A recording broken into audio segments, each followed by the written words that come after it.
वहीं ऑपरेशन सिंदूर के लिए आज पूरा भारत प्रधानमंत्री को बधाई दे रहा है और इसके बाद प्रधानमंत्री का भी बयान सामने आया है। आपको बताएंगे कैबिनेट की बैठक के बाद सभी ने प्रधानमंत्री नरेंद्र मोदी को बधाई दी। जैसी तैयारी थी सेना ने वैसे ही किया, ये बातें प्रधानमंत्री नरेंद्र मोदी ने कही है। जो देश के लिए गर्व का पल, वाकई में ये तमाम बातें प्रधानमंत्री नरेंद्र मोदी कह रहे थे। बैठक के बाद देश के प्रधानमंत्री नरेंद्र मोदी ने कहा कि ये पल देश के लिए गर्व का पल है, यकीनन ये हमारे लिए गर्व का पल है।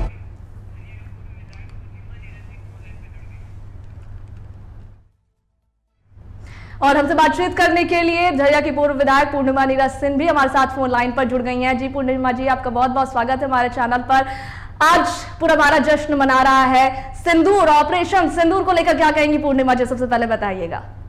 बहुत धन्यवाद सुबह जी। और बस इतना ही कहना चाहूंगी कि जैसी कार्यवाही की जरूरत थी जो है सेना ने वैसी ही कार्यवाही की है, भारत सरकार ने वैसी ही कार्यवाही की है और आने वाले समय में भी इससे अगर कड़ी कार्रवाई करनी पड़ेगी तो उसमें कहीं किसी को पीछे नहीं हटना चाहिए। बिल्कुल। अच्छा पूर्णिमा जी, देखिए आप हम दोनों ही एक औरत हैं और जिस तरीके से औरतों के सुहाग को उजाड़ा गया था, हमारे हिंदुस्तानी महिलाएं जो विधवा हुई उनके सिंदूर को उजाड़ा गया और सिंदूर ऑपरेशन सिंदूर जो चलाया गया, इस पर, इस ऑपरेशन के नाम पर और इस पर जो जवाब दिया गया, इस पर क्या कहेंगे?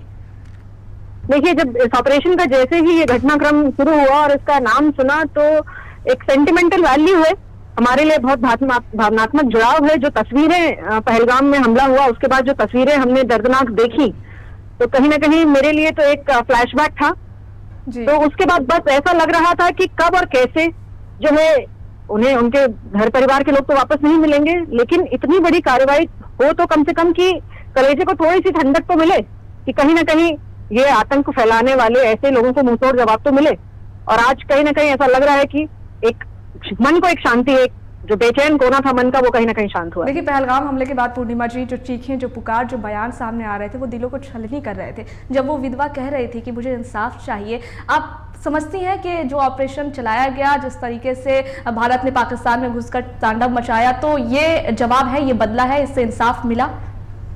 देखिए अभी कंप्लीट बदला तो नहीं है, क्योंकि जैसा कि अभी आप देख रहे हैं कि पाकिस्तान ने फिर से वही शुरू कर दिया। उन्होंने अखनूर जिले में जो है लगातार वो शेलिंग कर रहे हैं, लोगों को वहां से जो है पलायन करना पड़ रहा है जी जी। तो वो उतना सीधा देश तो है नहीं।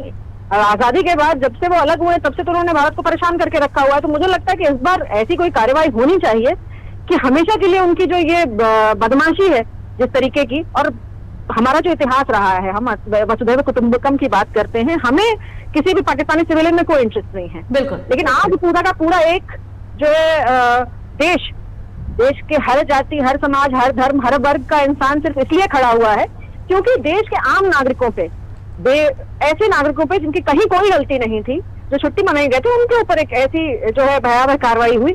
तो कहीं ना कहीं देश अभी भी, आप पूरी तरह से मत समझिए कि अभी कार्रवाई हो गई, शुरुआत हो गई है, मैं ये कहूंगी शुभारंभ हो गया है और जब तक वो बाज नहीं आएंगे तब तक उनका उसमें जवाब उनका देना चाहिए जिस भाषा को वो समझते हैं। मुझे नहीं लगता पाकिस्तान को और कोई भाषा समझ में आती। बिल्कुल पूर्णिमा जी, आपने ये बहुत अच्छी बात कही कि अभी शुभारंभ हुआ है, तो सेना द्वारा इस शुभारंभ पर सेना को क्या कहेंगी? सेना को मैं सिर्फ बधाई दूंगी और बधाई ही नहीं, मैं प्रार्थना करूंगी और मैं सभी जो लोग दर्शक सुन रहे हैं मैं उनको कहती हूँ कि लगातार प्रार्थना करते रहिए। मैं जब बहुत छोटी थी मैंने अपने सामने कारगिल का युद्ध देखा है और उस समय हम छोटे थे, हम पढ़ रहे थे स्कूलों में, तब लगता था कि पता नहीं ऐसा हम क्या कर दें, क्या ला कर दे दें और क्या कर दें कि जिससे हमारी सेना की मदद हो। तो आने वाला समय मैं इतना ही कहूंगी कि कठिन होने वाला है, लेकिन इस देश को बचाने के लिए, इस देश की सीमाओं को बचाने के लिए, खुद को बचाने के लिए, इस देश की गरिमा को बचाने के लिए हम सबको साथ रहना पड़ेगा। हम सबको मिलकर जो है आगे जो परिस्थिति है उसके लिए मिलकर हमको साथ रहना है। बहुत शुक्रिया पूर्णिमा जी, आपका बहुत शुक्रिया हमारे साथ जुड़ने के लिए, हमसे बातचीत करने के लिए। देखिए यह थी पूर्णिमा जी जो कि हमारे साथ अपना इस ऑपरेशन को लेकर के अपनी बातों को रख रही थी और ये कह रही थी कि अभी तो शुरुआत हुई है और आगे भी हम इसके लिए तैयार है। अगर आगे भी पाकिस्तानी अपनी कोई हरकत, नीच हरकत दिखाते हैं तो हम उसका जवाब बिल्कुल इसी तरह देंगे और अगर जरूरत पड़ी तो इससे आगे भी बढ़ करके हम उनको जवाब देंगे और कहीं पर भी पीछे नहीं हटेंगे।